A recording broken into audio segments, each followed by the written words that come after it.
Hello everyone! I am Tacit, and today I'm going to be going over the Gems Award event objectives for the Djinn in a Bottle event, in which the Dark Djinn Bottle is added to the game. So this week is a little bit tamer as far as what it looks like as far as events and everything here. However, this is mostly because we should be getting the new patch of 8.4, the Guild Wars update, in the next 24 hours or so, likely tomorrow, sometime tomorrow around 8 p.m. Eastern Standard Time or so, whenever they normally end up doing it. But yeah, we can kind of see it right here, of course. We are still slated to be getting Guild Wars next weekend. So if that was to be the case, not this week's weekend, but next week's weekend. But if that was to be the case, that means they would have to get the patch out this week. And generally that day tends to be Tuesdays around like 8, 9 p.m. Eastern Standard Time or so, whenever they end up rolling it out around then. So yeah, tomorrow, very exceedingly likely to be the 8.4 update. We actually got a lot more info on it as well. We went over this pretty extensively on the Gems of War stream last Friday. But just to not take over an hour to go and go through all this again, I will be putting a link in the description and just very briefly just kind of go over things.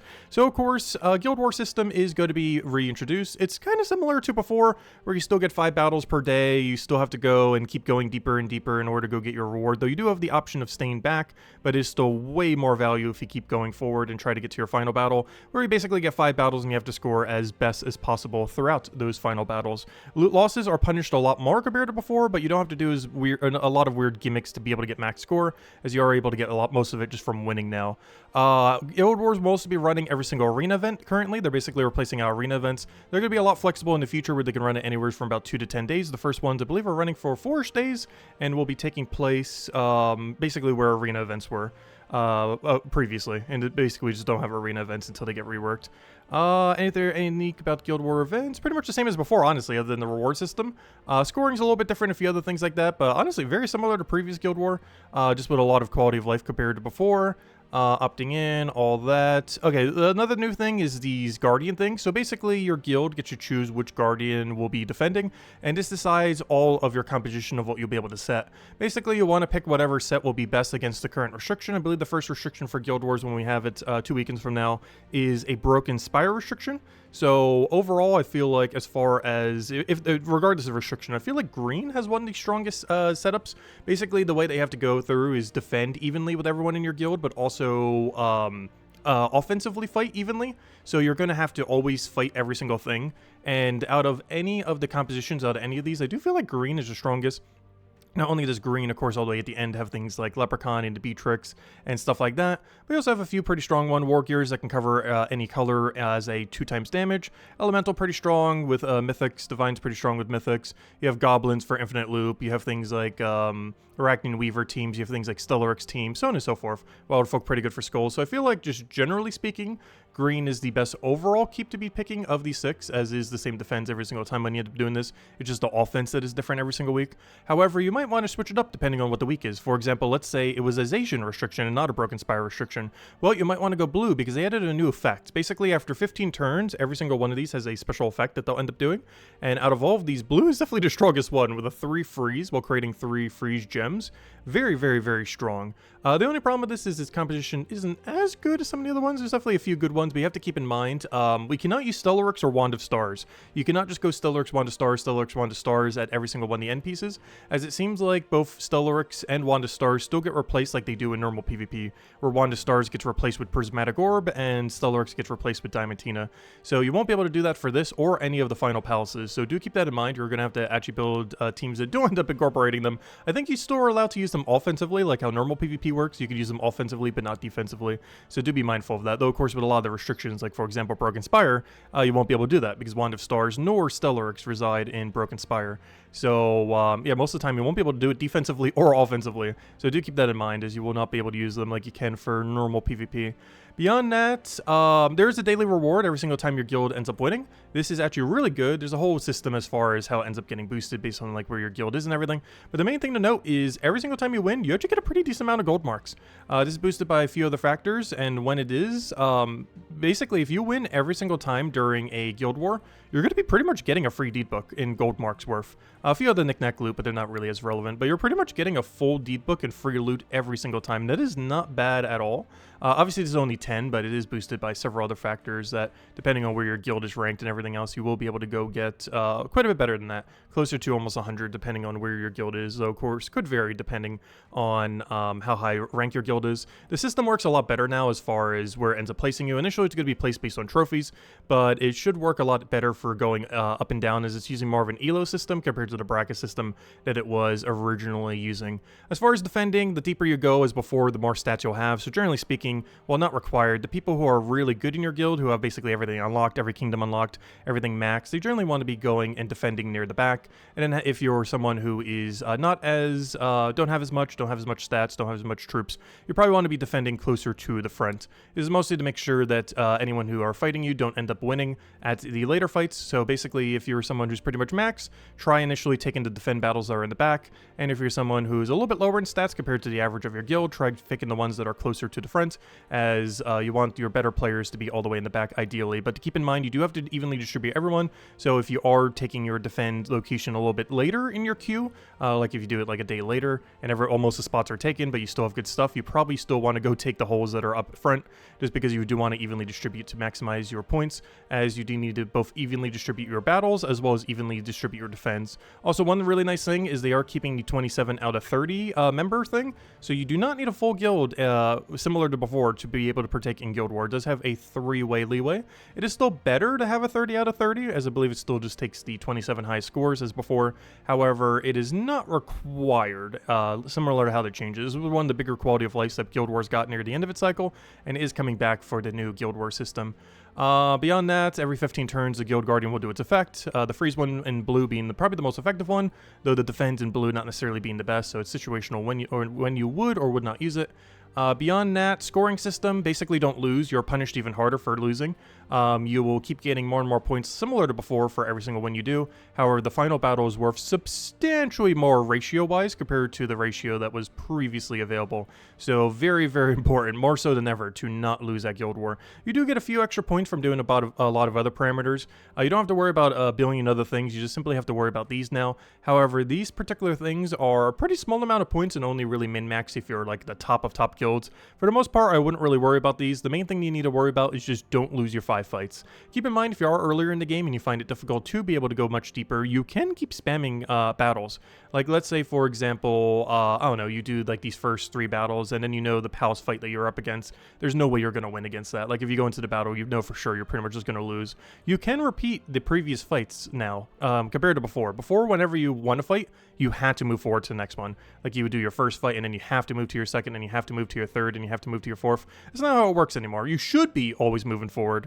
However, if you are in a rare circumstance where you are in a guild where you know for sure you're not going to be able to defeat the next fight, you can just simply do a previous fight and just do the like the third one, or the fourth one like 2 times, or do this one 3 times or something like that. You will get a lot less points for doing that. But depending on how much you're losing for losing outright, honestly, it might be worth it sometimes. But you do generally just want to always be moving forward in like 95% of situations if you have the stats and everything else to do so, as you're losing a lot of points by deliberately staying at a previous fight. But there are some rare circumstances where it's better than taking a loss. Let's see, anything else to really mention here? Oh yeah, the rewards. So the rewards are kind of interesting. You get all of these rewards right here for free from the Guild War system. It's not too much, but some knick-knack stuff. Not too bad for just partaking in Guild War. To be able to get all of them, you would have to get 18 wins, and initially Guild Wars is going to be 20, or 5 fights over course 4 days. So you have 20 battles, which means you need to go win 18 of those 20 battles. That is not that high of a, that's a pretty high win rate. You need, what is that, 90% win rate in order to be able to get all rewards. However, there is a second side to this, and this was probably the thing that I was most concerned with the new Guild War system. I'm not sure how I currently feel about it, in the sense that it's actually really good value. So it's $5 every time you do Guild War. And they really wanted people to spend this $5 because this ends up giving you, even if you ignore every reward, it gives you enough shiny tokens to max a legendary shiny. So basically, Guild Wars will be adding legendary shinies. They mentioned in the past they're eventually going to do legendary and mythic shinies. Currently, no mythic shinies exist in the game, but this will start to introduce legendary shinies where they will be exclusive from the Guild Wars system for the first few months, and then will be in the drop table with all the shiny keys after those few months. But if you spend $5, you can actually get a shiny troop maxed, or a shiny legend maxed every single Guild War, even if you don't win. So they basically added a feature if you buy the $5 pass where you can spend 20 gems to get every single win that you didn't end up getting. So let's say you only got 15 wins, so you weren't able to get the final 2 rewards. If you then spent only 100 gems, you would then be able to get every last reward. Of course, that's on top of your $5 that you also spent, but 100 gems isn't really that much at all. But this is really, really, really strong.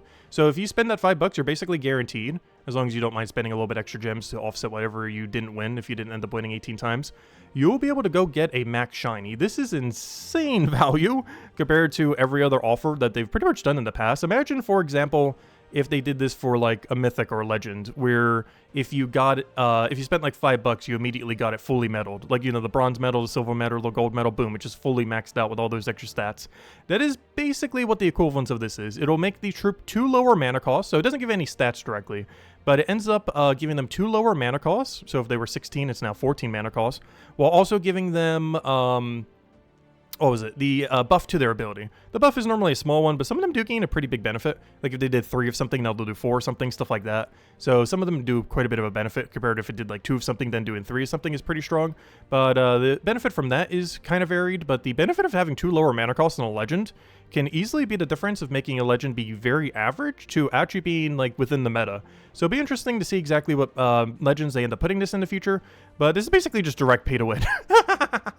The best you'll get on the free side is 1 lower mana cost and the little shiny visual, because of course once you get them shiny, you'll be able to do that. However, if you win even 1 less than the threshold, you have no way of getting it. So if you win 17 out of 18, you just lose this entire reward. You do not get the 5 shiny tokens, you do not get the 1 lower mana cost on the legendary, and of course you don't get the visual upgrade on the legendary because it gets all shiny and everything. But yeah, if you win 17 out of 20, you're not going to get it, because the feature to be able to spend 20 gems to skip all the milestones is only if you spent the $5 on it. Oh yeah, I'll also drop all your gold souls and VP while you do Guild Wars, by the way. That's pretty trivial compared to the other rewards though. Be able to skip tiers as well as getting a maxed legendary. There's a few other knickknack loots here as you can see too, but the most noteworthy thing is on the free side, you have the opportunity to get a the shiny level 1 for 1 lower mana cost on the legend. And if you do the paid side, you have basically guaranteed, as long as you don't mind offsetting it with some gems, to be able to get a fully maxed legendary shiny. So very broken. Honestly, one of the broken low value offers that they've ever done. I will definitely be doing this initially. I'm not sure if I'm going to do it every time. But if you were to, gosh, it's like what, 60 to about $70-ish a year, because they're doing about once per month, of course, slightly more because it's probably every 4-ish weeks or so. So that definitely adds up to be a lot of money per year, but it is very strong. It really comes down to what legends do they put it on. Do they put it on some kind of dead content that you're never going to use, or is it like an actually good troop becoming even better? We'll just have to wait and see. But it's probably the most controversial thing, I would say, overall with the Guild War thing, in that they actually made this offer really good, which is both a good thing and a bad thing. They have a lot of really bad offers in the game, but this one, honestly, is so good I might actually go for it every time. We'll see. Depends what legend is for, but yeah, you can basically just buy a max shiny for $5, essentially. Anyways, as a legendary. Anyways, leaderboards, they did a bunch of changes to it. They put some kind of formula down here too. If you're like a high-level guild that wants to be in top 10, you probably want to know everything about it. But for the most part, you can just ignore it as a standard guild.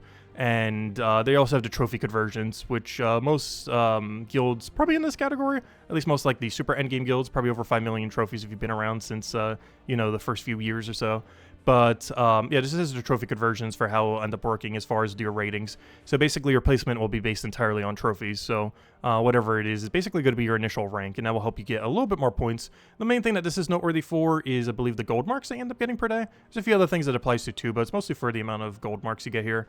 As far as reward is the main thing that ranking will really help with. And if you win every single time, there's quite a bit of gold marks, as we mentioned. That's like a whole extra deed book per week, just for partaking in a weekend guild war, essentially. So not too bad. Oh yeah, there's one other thing to mention. thing. Guild Wars are now daily. You do have to do Guild Wars every single day. Before you were able to kind of delay them, but you do have to do your 5 battles every day. For the most part, like most people are already doing that. However, now you have to do them every day. You can't just delay them for like 4 or 5 days and do them all the way at the end of the week. You have to do them every single day, basically as a daily for the duration of a Guild War, so do be mindful of that. But I believe that's a quick rundown on that. I think I already spent a little bit too long on it, but I don't want to spend another whole hour, but I will have at the end of the video just the whole thing going over it when we went over it last Friday if you want to go see it a little bit more in depth, or if you have any questions about it, feel free to leave it in the comment section below. And of course, we'll probably be going over a little bit more on tomorrow's stream, since Guild War is probably coming out tomorrow. The actual feature won't be, but you know, the patch itself, so we'll probably go over all the flower dragons tomorrow and everything like that, and just kind of mess with all the normal daily stuff today. But anyways, speaking of today, let's go over the rest of this video. So let's go to teams. Actually, let's go to the current event.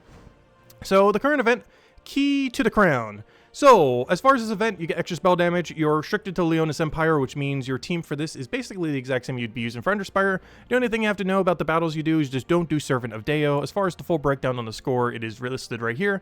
Servant of Deo is by far the worst one. Basically, just don't take the blue battle and you'll be perfectly fine. Just take everything that isn't blue until you have all Servant of Deos, and then you're just forced to have to do one single spot, and just keep doing that single spot over and over again. Just don't take Servant of Deo. That should be the last one that you end up going for, but otherwise it plays similar as any of them. It is a Leonis Empire restriction, so there's quite a bit of true damage teams you can end up getting away with. The lowest end being Tagraki, the highest end being Corvash, and whatever the mythics are called that end up doing it from this kingdom. With that being said, let's just go over to teams right now. So teams for everything this week. We do have actually a little bit lower this week, just because the Underspire and World event are the same, though I did kind of offset it by setting the Bounty Hunter teams here, as we do have a Bounty Hunter weekend this weekend. So as far as the World event and Underspire, we are doing a pretty heavy true damage team running with Corvash, which is a legendary there, has a double true damage, double mana drain. Another Manticorus, which also has a mana drain. Actually, I believe he's pretty recent. Didn't he just come out like in the last few months? He's a really recent mythic. Not really useful for much, but he's really good in this particular situation, as he's one of the best, if not the best, damage source. He also covers a lot of colors that the kingdom doesn't, which is probably his most relevant thing, as particularly green. I feel like it's a little bit hard to get onto teams from this kingdom, and there's a lot of times where you can cover 1 or even 2 colors that you previously would not have had within the kingdom, so he's pretty nice in that regard. And then we're just using the Immortal for its a little bit extra true damage. So basically, an all-in true damage team using Leonis's Reach to be able to mana accumulate for, and if you don't have this, this is available in Soulforge this week, same as if you need it for a low rarity team. Though I am using the King Dagger for this one, just so we have not all the same color, otherwise it would be pure brown-red. And we're using Tagraki. Keep in mind, one interesting thing about Tagraki is he has a 3-to-1 boost ratio based on their armor, and keep in mind, you're getting extra spell damage from the event. So this gets scaled really, really, really well. There's a lot of situations where you'll probably cast him every single time in a one-shot an enemy. There's even times where you might end up placing him onto a high rarity team. Like, you're going to use this for the bulk of like the early battles, the middle battles, but you might eventually reach a point where Tagraki is actually your best damage source, even in endgame. So just simply mana accumulating a ton for a bunch of Tagraki warriors is actually really, really good for this event due to how it scales off the magic damage amplification that you end up getting during the event. So by the time you have like 2 full metals, 3 full metals, the amount of damage he's doing is basically one-shot everything he touches. Obviously, that requires you to get mana on him 4 times over, which could be a little slow. However, that's effectively what he's doing, just one-shot every single time, and then just go with a bunch of mana accumulators with however you want to do it. Obviously, we want triple Tagraki here, but you can offset with more mana accumulators if you so choose. We just happen to be using the dagger only in this particular situation. But any mana accumulators that you want to use from the entire kingdom, for example, Falconer is probably a good one wherever she is here. We did this for the weapon team, but if you want to offset with stuff like this, you could end up doing that and tracking your Tagrakis up even quicker, as well as having even more resummon if you want. But yeah, just basically spam Tagraki until you win, essentially. And that's pretty much the whole premise of the running it. And of course, you do have Enchant and Explode too, so the whole reason for running more Tagrakis is 3 of them are basically good to get up for free, and then you only have to mana accumulate for 1 of them. So you basically Tagraki, throw this weapon down, feed into your Tagraki, and then throw that Tagraki down, and you basically just go for 4 one-shots. That's the whole premise of what that team is trying to do, is to 4 one-shot the entire enemy team once you have enough metals to be able to have that damage range. Next up, we have the faction event for tomorrow, for the Tuesday faction event of City of Thieves. This is a blue-purple restriction. For this, we're going pretty standard Rowan quick kill team for the higher range, so keep in mind you do have access to quick kill Atlanta as well, if you want to go down that route, going Atlanta with Leprechaun, running double, triple Atlanta. Also a route that you can end up doing. Probably goes a little bit further than Rowan as well if you want to go down that route, as triple Cast of Her goes a little bit deeper than Rowan does. And for the higher rarity team, pretty standard is High King Iron Gut Zolgoth build, since it fits within the restriction. Just using 1 to stars a Leprechaun to get it going, and just spam High King Iron Gut with his Devours and Zolgoth for its insta kills to go kill everything out. As far as the pure faction team, we're running a pretty safe team of King of Thieves, Street Thief, and Tome Robber. We're doubling up on the King of Thieves as one of them is likely to die before the final fight, and as long as you go into one of each into the final fight, you should be fine. Basically, King of Thieves, you end up boosting up all of his stats. You don't tend to do this as much in the earlier fights, but you're definitely going to need to on the final fight in order to keep up with the enemy stats. You basically just keep stacking them over and over and over again until you're good to go. Street Thief, you end up stealing a bunch of gold from the enemy, but most notably it creates a bunch of purple gems, which ends up feeding into your entire team that isn't her. And then Tomb Robber is your main kill condition. You have a buffed up King of Thieves that now has a bunch of extra stats, and with all of his extra stats, you end up having a bunch of extra attack, of course. And with all the extra attack value, you end up creating a bunch of skulls and using those skulls in order to go win out the fight. So that's pretty much the whole premise. Get this guy to be really beefy and not die and get a bunch of attack on him. This mana accumulates for both of them, and this goes and does all the skulls you need to go finish out the fight. And then you just use all 3 of those until you win, and just hope that you have at least 1 King of Thieves remaining when you go into the final fight. Ideally 2 would be fine, but a 1 is very likely to die whenever you're... the main thing that kills it and why you run double is sometimes your Tomb Robber will miss, and you will take a lot of damage when it misses, which is one big downside. You might even take a few attempts sometimes, because if you miss like twice in a row with Tomb Robber, you basically just auto-lose a fight, just because of how much skull pressure the enemy team is going to be doing against you. Even if you stack them up a bunch, you could definitely still fall behind in that situation. Anyways, Warpriest class is the Thursday class event. We're using Falconer. Of course, you can also do this for the Ward event and Underspire this week if you want a little bit more mana accumulation. Particularly for Underspire, it's probably a little bit more relevant. Replace that like one of your Chigrakis, one of your other thing for a Falconer. Just for a little bit more mana. But of course, we're doing that all in for the Thursday class event, just to quick kill it. Not only does it have Fire Link, but also has Fast, so you can get that red gem even quicker. Only ends up creating 7, but you know, for 50% mana start, only requiring 6 initially, that's not too bad. And it also gets 100 mark an enemy while also having a resummon, so if you need backup resummon. Not as relevant for this, but you know, if you're running an Underspire, it can be helpful. But we're just running this into quick kill Dawnbringer, or any red weapon. You can use Summer's Fury as well if you don't have it, you just get it for free. And of course, we got Bounty Hunter this weekend. As far as Bounty Hunter is concerned, keep in mind you replace out Hero for the Bounty Hunter troop, of course, the Bounty Captain. However, the team that we're going to be running for the quick kill one is Ogress, Forest, Gremlin into a Stellaryx, and just quick kill with Stellaryx. This can also be replaced with any 6-color damage source. Even Diamantina could probably get away with it, though it's a little bit slower due to the lack of mana accumulation. But you can just keep spamming Ogress until you get it. But basically, your best damage source that you have is available using Ogress and Forest Gremlin to get it rolling. You have Green Link and Green Storm from this. You have a bunch of mana accumulation off of this, as well as good amount of tankiness. And then you just keep feeding that into your biggest damage source, and this is whatever the Bounty Captain is. Make sure to replace that for the Bounty Captain. And similarly, we have the standard 4x build. For this, we have Ogress, Tagraki Warrior, and Corpse Mirror. Tagraki Warrior for its good boost ratio. So the second event this week you get to use it for, and hey, he has 10% stats, so what a perfect week. Unfortunately, not 20%, but you know, 10% pretty nice compared to his normal 0% that he has for Bounty Hunter. So even stronger than normal, though most of his damage does come from his boost ratio, not from his base stats. And of course, Corpse Mirror just for a little bit of mana accumulation and some true damage to assist the Tagraki. And then you go whatever the new Bounty Captain is in your last slot to maximize your score. And yeah, that's all the teams, all of which are in the description below, as well as the pinned comment. Beyond that, other things that we have going on this week. So, event key drop table. So, event key drop table is Leonis Empire. I would say for the most part, it is not worth opening this week. For even more so, because I believe the Ala Al-Din is not in drop table. I believe this guy was the 2,500 gold mark guy from the previous PvP season. However, keep in mind the PvP season was so common, or you know, so close, that the 2 to 3 month grace period has not gone by yet. So while you will be able to event key for this guy next Leonis Empire event, I don't believe you can this event. I was checking global chat to see if any single person has gotten it in recent time. And from what I can tell, I have not seen a single person get this. I've seen a lot of drops from the kingdom of people opening event keys, but I've not seen a single person on this whole list get it. And given that it was so close to the last PvP, I assume it is not in drop table yet. So unless someone has gotten it yet, and if you have, definitely feel free to correct that in the comment section. But I am like 95% certain he is not in drop table, as it hasn't been enough time since the previous PvP season. However, next Leonis Empire, you can event key for him if you so choose. However, this one you cannot. So do be mindful of that. Other things that are not in drop table, of course, are Immortal Requia, which is from doing the PvP seasons. Leonis Empire, which is from Soulforge. Other things. The Emperor, which is from the Volky drop table. Of course, we just had a Vault event weekend, so you can be spending that on that if you want. And beyond that, I think that is everything. Oh yeah, and of course the 5 faction trips, of course. But everything else is in drop table. Most noteworthy things with this is what a perfect week to go get a Max Tagraki. If you do not have Max Tagraki right now, like, you know, a fully mythic, fully scored Tagraki, best time to be getting it. If you're like a newer player and you really want to go and be prepared for Bounty Hunter, this is basically the strongest Bounty Hunter troop in the entire game, and he's available in the event queue drop table on the exact week that Bounty Hunter is this Friday. So he is in the drop table whenever you go and get a bunch of the bounty stuff on Friday. However, it's going to be a wide drop table that has every single Bounty Hunter troop in it. However, you're actually going to be able to get a lot higher concentration from opening up event keys to try to get them. I guess we'll do the example like we did the other week. Shouldn't take that many though, but I'm pretty sure we'll open. Oh, I can't do 10. Okay, you know what? We'll do the one at a time. We can't possibly be that cursed twice. He's a rare. You know how common that is? There's no way this is going to happen again. Let's see how many times it takes. I'm not counting exactly. There it is. See? He's pretty common, and you get 2 every single time you get him. So if you need to go and get him maxed out for his max score and to be able to use a single of him for Bounty Hunter, really strong.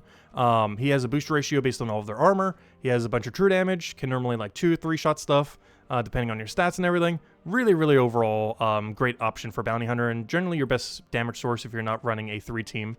3-team does hurt your score a little bit, but can win quicker. But if you're running a 4-team, he is still, to this day, unless you're going like an all-in-skull Bounty Hunter team, he is still the most amount of damage of any Bounty Hunter troop in the game, and he's available in the event queue drop table. So that's probably the one thing I would say is worth getting. The other thing is trying to get Legendary of Divine Ishbala. They still have not reverted her back to 50% mana start ever since they nerfed her into ground a while back. Hopefully they will at some point. The 40% Divine start is still used on occasion, and with Guild War restriction being one of them being Divine, you might end up incorporating it for that as well into your 4x Divine team. But hopefully they'll revert her back to 50%. And she's the only 50% mana start troop in the game with 40% mana start currently. But still really good even at that 40% mana start. Would just be a lot better if it was reverted back, because it's not broken anymore. That was back when Divine meta was like literally every team. But if they made it 50%, it would definitely not be every team anymore. They already have 50% for dragons. I think they could do 50% divines and everything else. The only one that will be sketchy is 50% to all goblins. That will be a very scary day. But yeah, hopefully it'll revert it back at some point. But basically, long story short, not really worth trying to go for the mythics. They're pretty average. There are some good cleanse ones here, but if you really want Voice of Orpheus, I would advise just waiting to get it for diamonds. It's the best overall cleanser in the game because it has a lot of safety for it. Not only does it have impervious, but it has cleanse on trait and cleanse on ability, so it's a really safe cleanser. But if you really want this, it's probably just best waiting for Soulforge and Diamond it. Every other mythic that's available here isn't really that good. And even if you do want to go through our event keys to try to get mythics, you might want to wait until next Leonis Empire event, not this one, so that you also have Al Djinn as an option, as a lot of people probably don't have this yet. So it is a good idea to wait until next Leonis Empire event rather than this one in order to go and just get an even wider drop table as far as having a higher chance of getting something that you do not own. Because if you, let's say you own like, I don't know, 2 out of 5 of these, that would make it more likely if you wait for the next event to get one that you don't already have. So regardless, basically wait on event key drop tables until next Leonis Empire, with the only exceptions being if you don't have a copy of Divine Ishbala, keep opening until you get one. And potentially, if you really want to min-max for Bounty Hunter events, if you don't already have it, try throwing event keys until you have a maxed out Tagraki Warrior, where you have enough to get it to Legendary and then use a blue orb on it to get the Mythic, or simply just keep event keying until you can get it all the way to Mythic. Either or ends up working out. But yeah, that's pretty much it. I would not bother trying for the Mythics. They're not worth how many event keys you would need to go for, especially with how wide the drop table is and how average all the misses are that you could potentially end up getting, as a lot of them are pretty mid to under mid, with only Voice of Orpheus being the only one like particularly over the top. Beyond that, events this week. Tuesday event, we got ourselves the City of Thieves, which is blue-purple restriction. Wednesday, we have, I believe, the Leonis Empire Pets, one of the ones for it. That's just a cosmetic kitty. I can't remember which. Was that one the International Cat Day Pets? I don't remember. Thursday event, we have ourselves the class event for Warpriest. Overall, pretty underwhelming class. Does have 10% extra stats this week, if nothing else. But overall, pretty forgettable class. Not really one you're really going to be using much other than pure teams this week. And of course, as we can see here, Bounty Hunters, we just went over, is this Friday. And Tagraki's in the event key drop table as well. So even easier to go get a proper team for Bounty Hunter than ever. Beyond that, as far as Soulforge is concerned, there's one thing kind of worth crafting as far as usability. And that is, where to go? Grey King. Grey King, really good, and basically every restriction you'd ever use it in. It's great in Golvania, it's great in Undead, it's great in basically every single one of these colors. Essentially what it does is it destroys all gems of a chosen color, and it says destroy, so you do get mana accumulation for it. And then all enemies of that color take a bunch of true damage, and are mana drained, silenced, and frozen. This is really good in restrictions where you're up against a lot of the same color. Unfortunately, the AI isn't necessarily the best at doing it, though you can still put it on the defend team for such. However, the main instances where it is really good is when you're up against a forced pure color team. For example, let's say our PvP restriction for Guild Wars is, I don't know, Undead. where we have to use undead offensive teams for a given guild war or Golvania or something similar. You can end up using Grey King. And you know what you can do for the final fight? Your final fight's either going to be up against a pure green or a pure blue or a pure purple or pure whatever. Well, you can just bring out Grey King and just go and silence and drain and freeze all 4 of them for one single cast. So really, really good in a lot of game modes coming up, or, you know, already existing, as well as future guild war restrictions. So highly advise, if you do want to go pick up one this week, potentially pick it up. He's mostly used in restrictive game modes like this. You generally never run him as like your damage source. He's a really good utility for not losing, I would say. He's not necessarily the best at winning quick, but he's good at not losing in general, as he gets a lot of value per cast, especially when the enemy team has 3 to 4 of the same color. And of course, that can happen even if the enemy isn't forced to be pure color team. There are a lot of restrictions, like let's say goblin teams, for example, that are really green heavy normally. So in a lot of times like that, you can end up still getting a really good value out of him if you're using him offensively in a given restriction. So there are a lot of times where you'll be using him even more with the new Guild War system. He won't be applicable to the first Guild War that's going to be happening, but there will be Guild Wars in the future where you won't have another chance to be able to get him, where he will be like pretty much best in slot. So definitely worth considering picking him up now, so when he is available or needed for a bunch of various events, you already have him good to go and don't need to worry about waiting until he comes back again through Event Key Drop Table or Soulforge. So if you don't have Grey King, highly advise picking him up if you have a lot of your other big diamond objectives already done, like your Iron Hawks, your Takshakas, your Mana Accumulators, you know, your Iron Guts. If you already have all those done, might be worth considering Grey King to help with some upcoming game modes, most notably Guild War. Beyond that, Soulforge is pretty underwhelming. The only thing you're really picking up in Soulforge this week is if you need a mana accumulation weapon for a given event. Actually, Lion's Reach, don't you get this from the event? Yeah, you actually get this one for free, I believe, from the current... No, that was from one of the past ones. Never mind. Yeah, you don't get a weapon this event. But yeah, you can either use this. I think I showed this on one of the teams. It boosts based on a bunch of Lunos Empire troops, ends up doing a bunch of explodes. The other one that's pretty good for a bunch of utilities this week was the other one we ended up showing, which was... somewhere's in here. Where's the other explodey weapon? We showed it for the team. I don't know where it is in all this mess. There it is, King's Dagger. King's Dagger, most thing that's relevant about this is it doesn't get full mana blocked by Takaraki. So if you're going a more Takaraki heavy team for most notably probably the World event this week, especially if you need a low rarity team for that, this is probably the mana accumulation weapon you can end up doing. There are a few other options too, but this just has backup resummon and everything, so it's a lot safer to make sure you end up winning just in case. So yeah, both of those are available. Not really good weapons that you would use beyond this week, but there are a handful of things that you would use them for this week, so at least they have that going for them. Beyond that, we went over those. Event Key Drop Table. Is that all the things already other than the troop? The troop's kind of funny this week, though, I do have to say. So as far as the new troop, if we go over to... if I will eventually click over there. If we go over to shop, go over to the new little guy, the Dark Djinn Bottle. So this thing, I like the premise of it. Also, a good time to be stocking up on blue, yellow, purple arcanes, by the way, only 200 each. I like the premise of what this is trying to do. I just don't feel like, because it has no follow-up, that you could really end up using it. It eliminates a bunch from a random skill of an enemy, boosted by purple gems at a boost ratio way too low, and then summons a bunch of various things from the kingdom that are of varying degrees of good or bad. Some of them are mythic, if I'm not mistaken, too. So you do have a little bit extra value there, though of course it's 1 in 4, so not the greatest in that regard. But it's really high spell reduction while having Jinx.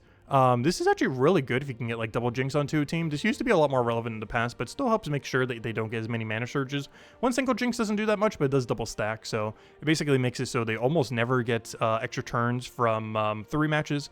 For example, if you currently have, I don't know, like 70% chance, so bring it down to about like 40-something% chance. Obviously, it's still high, but a lot less relevant these days. But still, if you can put it onto a team, it's kind of nice. It's a pretty gone mechanic. Used to be really common with Famine, but Famine got nerfed into the ground. It eventually got its trait removed, so now it's basically not used at all.